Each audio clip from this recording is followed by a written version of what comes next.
بسم اللہ الرحمن الرحیم۔ وہ گناہ جو آپ کو نظر نہیں آتا مگر آپ کو تباہ کر رہا ہے۔ رات کا وقت تھا، شہر کی روشنیاں آہستہ آہستہ مدھم ہو رہی تھیں، ہر طرف خاموشی چھا چکی تھی، مگر ایک دل تھا جو سکون سے محروم تھا۔ علی ایک ایسا نوجوان جسے لوگ بہت نیک سمجھتے تھے، مسجد میں ہمیشہ پہلی صف میں کھڑا ہوتا، صدقہ دیتا، دوسروں کی مدد کرتا، ہر کوئی اس کی تعریف کرتا، لیکن اس کے دل کے اندر ایک راز چھپا ہوا تھا، ایسا گناہ جو کسی کو نظر نہیں آتا۔ وہ گناہ تھا ریاکاری۔ علی جب بھی کوئی نیکی کرتا، اس کے دل میں ایک عجیب سی خواہش پیدا ہوتی، کاش لوگ مجھے دیکھیں، میری تعریف کریں، مجھے اچھا سمجھیں۔ شروع میں یہ احساس بہت ہلکا تھا، وہ خود کو تسلی دیتا، میں تو نیک کام ہی کر رہا ہوں، اگر لوگ دیکھ بھی لیں تو کیا فرق پڑتا ہے۔ مگر یہی سوچ آہستہ آہستہ اس کے دل کو کھانے لگی۔ ایک دن مسجد میں اس نے لمبی نماز پڑھی، رکوع اور سجدہ بھی معمول سے زیادہ طویل کیا۔ جیسے ہی اس نے نماز ختم کی، اس نے ایک نظر ادھر ادھر ڈالی، کیا کسی نے اسے دیکھا؟ جب کسی نے تعریف کی تو اس کے دل کو خوشی ہوئی، اور جب کسی نے توجہ نہ دی تو ایک عجیب سا خالی پن محسوس ہوا۔ اب اس کی نیکیاں اللہ کے لیے کم اور لوگوں کے لیے زیادہ ہونے لگیں۔ وقت گزرتا گیا اور ایک عجیب تبدیلی آنے لگی۔ نماز جو کبھی اس کے دل کو سکون دیتی تھی، اب بوجھ لگنے لگی۔ قرآن پڑھتے ہوئے دل نہیں لگتا تھا، دعا کرتے ہوئے آنکھیں خشک رہتی تھیں۔ وہ خود حیران تھا، میں اتنی عبادت کرتا ہوں پھر بھی دل کو سکون کیوں نہیں ملتا؟ اسے اندازہ نہیں تھا کہ اس کی عبادت میں وہ زہر شامل ہو چکا ہے جو سب کچھ تباہ کر دیتا ہے۔ ریاکاری کا زہر۔ ایک رات وہ اپنے کمرے میں اکیلا بیٹھا تھا، باہر بارش ہو رہی تھی اور کمرے میں ہلکی سی روشنی تھی۔ اس نے آئینے میں خود کو دیکھا اور اچانک اس کے دل میں ایک سوال اٹھا، میں واقعی کون ہوں؟ یہ سوال اس کے دل میں تیر کی طرح لگا۔ اس نے اپنے دن کو یاد کرنا شروع کیا، کتنی نمازیں اس نے صرف اس لیے پڑھیں کہ لوگ اسے دیکھیں، کتنی بار صدقہ دیا تاکہ لوگ تعریف کریں، کتنی بار نیکی کی مگر دل میں اللہ کی رضا نہیں تھی۔ اس کی آنکھوں میں آنسو آ گئے، وہ سمجھ چکا تھا وہ سالوں سے اللہ کو نہیں بلکہ لوگوں کو خوش کرنے کی کوشش کر رہا تھا، اور یہی وہ گناہ تھا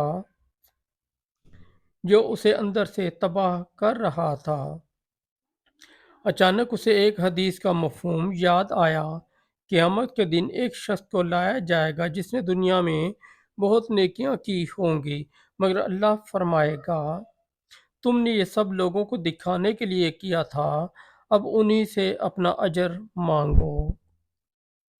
یہ سوچ کر اس کا دل کانپ اٹھا، اگر میری ساری عبادت ضائع ہو گئی تو؟ یہ خیال اسے بے چین کرنے لگا۔ اسی لمحے وہ اٹھا، وضو کیا اور سجدے میں گر گیا۔ اس کی آنکھوں سے آنسو بہہ رہے تھے اور دل سے ایک سچی پکار نکل رہی تھی، یا اللہ، میں نے خود کو دھوکہ دیا، میں نے تیری عبادت میں ملاوٹ کی، مجھے معاف کر دے۔ وہ دیر تک سجدے میں روتا رہا۔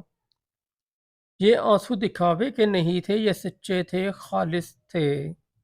شاید زندگی میں پہلی بار اس نے اللہ کو دل سے پکارا تھا۔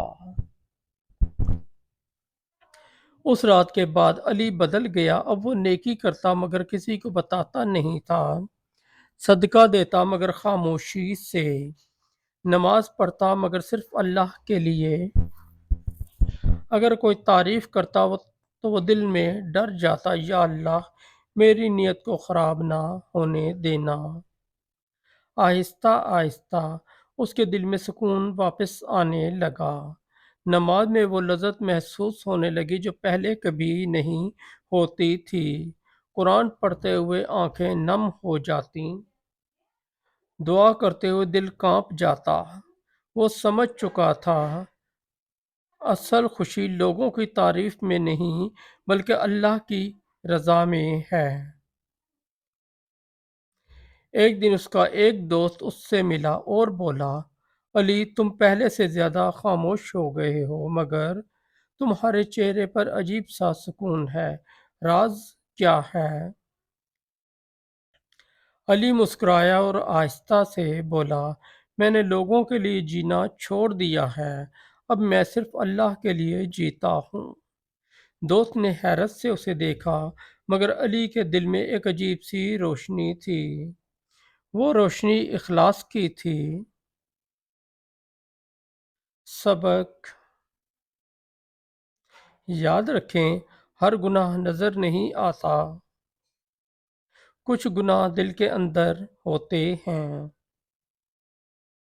ریاکاری، حسد،